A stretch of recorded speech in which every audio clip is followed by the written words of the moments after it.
So when we talk about bad decisions, we almost always land on one big culprit: bias. Right, that systematic, predictable error.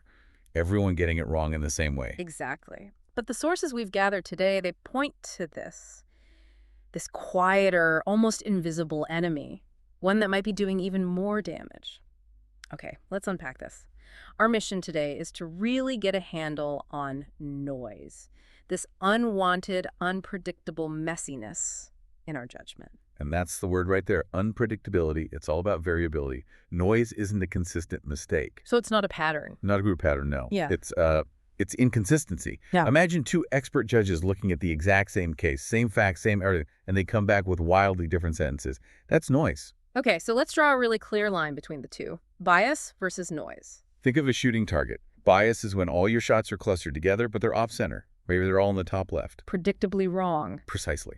Now, noise. Noise is when the shots are just all over the target. There's no pattern. It's just random scatter. And that, I think, is the key insight for organizations, because bias is something you can spot, right? The average is clearly off. But with noise, The average can look perfect. If half your team is way too high and the other half is way too low, the numbers balance out. It looks fine on a report. but the damage is still happening. Absolutely, and the sources show the costs are staggering. I mean, we think we have these robust systems, but one study, it found judges gave sentences that were 20% harsher on hot days. Just because of the temperature. That's insane. And it gets worse. In insurance, a study of underwriters showed their premium quotes for the exact same case differed by over 50% on average. 50%, that's billions of dollars just evaporating into inconsistency. What's fascinating here is that the sources break this down into a few different types, which really helps diagnose the problem. Okay, let's hear them. First, you have what's called level noise. This is pretty simple. It's just that different people have different internal scales. One manager is a tough grader, another is an easy one. Right. Same performance, different score. Then there's pattern noise. This one's about an individual's own quirks, but quirks that are actually predictable. Wait, a predictable quirk? How can noise be predictable? Give me an example. So imagine a loan officer. Every Monday morning, they're super strict. But by Friday afternoon, maybe they're a little more generous. It's their own personal repeating pattern. But the really tricky one is occasion noise. And that's the one that explains the judges and the weather. That's the one. It's your judgment shifting because of temporary things. Your mood, how hungry you are, if your favorite team just lost. It's momentary and totally random. Okay, so this feels huge and Right. invisible.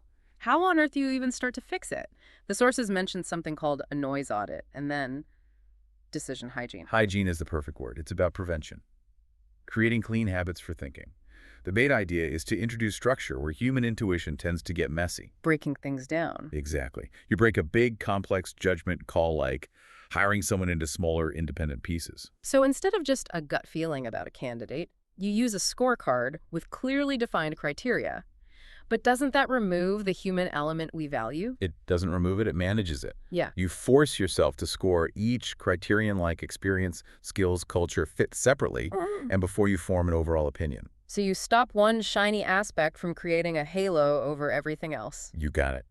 And you strictly remove irrelevant info. If the decision should be about credit history, you don't look at their name or address until after the core facts are judged. You starve the noise.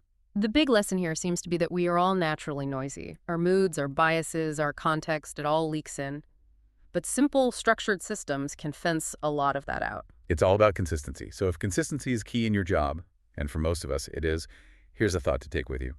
What is the one noisy decision you make every week that could benefit most from a simple checklist or a scorecard? Start there.